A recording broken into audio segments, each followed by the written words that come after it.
Hi everyone. तो आज हम पढ़ेंगे समन और ये मेरी पहली वीडियो। अगर आप लोगों को लगे कि मुझे और वीडियोस बनानी चाहिए तो प्लीज़ कमेंट करके मुझे बताना।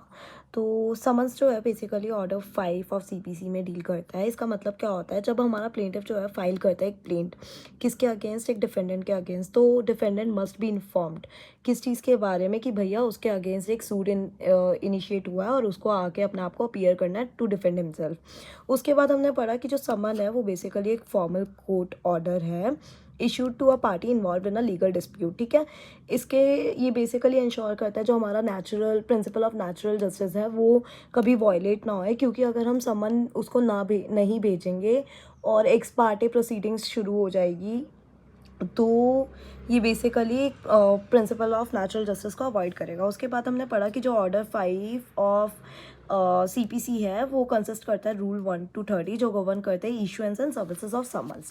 ठीक है, अब हमारा आता है कि ये जो है ये कहीं पे भी डिफाइन नहीं किया हुआ कोड में। तो सबसे पहले हम डिक्शनरी मीनिंग पढ़ेंगे, डेफिनेशन पढ़ेंगे। वो बोलता है कि यह someone is a document issued from the court of justice calling upon the person जिसके अगेंस्ट लीगल डिस्प्यूट अराइज हुआ है फॉर अ सर्टेन पर्पस। अब इसका एसेंशियल क्या है, ये मस्ट बी साइंड होना चाहिए बाय द जज, प्रॉपरली सील होना चाहिए और accompanied by a copy of plaint. अब ये क्या है, अगर कोर्ट इशू नहीं कर रहा है, जो भी पर्सन अपीयर ऑलरेडी हो चुका है कोर्ट के आगे उसको इशू नहीं करेगा क्या समन। ठीक है, उसके बाद हमारा आ जाता है समन्स टू डिफेंडेंट। अब जो after summons are issue to the defendant it is required, defendant को क्या करना है, डिफेंडेंट को within 30 days return statement file करनी है अपनी। अगर वो फेल हो जाता है तो उसको एक रीज़न प्रोवाइड करना है, किसको, कोर्ट को रीज़न एक स्पेसिफाई और एक सफिशिएंट रीज़न प्रोवाइड करना है। अगर कोर्ट को लगेगा कि हाँ भैया आप ठीक हो, आपका रीज़न हम मानते हैं, तो वो लोग क्या करेंगे, वो उनको 90 days देंगे to file a return statement. अब रूल 3 ऑफ ऑर्डर 5 क्या बोलता है, अपीयरेंस एंड पर्सन।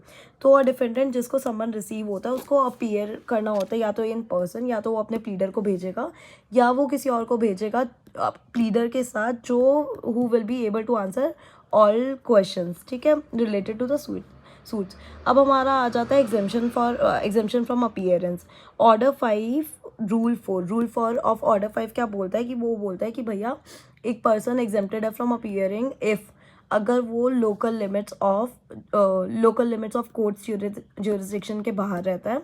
दूसरा, इफ़ ही लिव्स कहाँ पर, 50 माइल्स और 200 माइल्स ये अवे फ्रॉम द कोर्ट, तो उसको एग्जेम्पशंस मिले हुए होते हैं।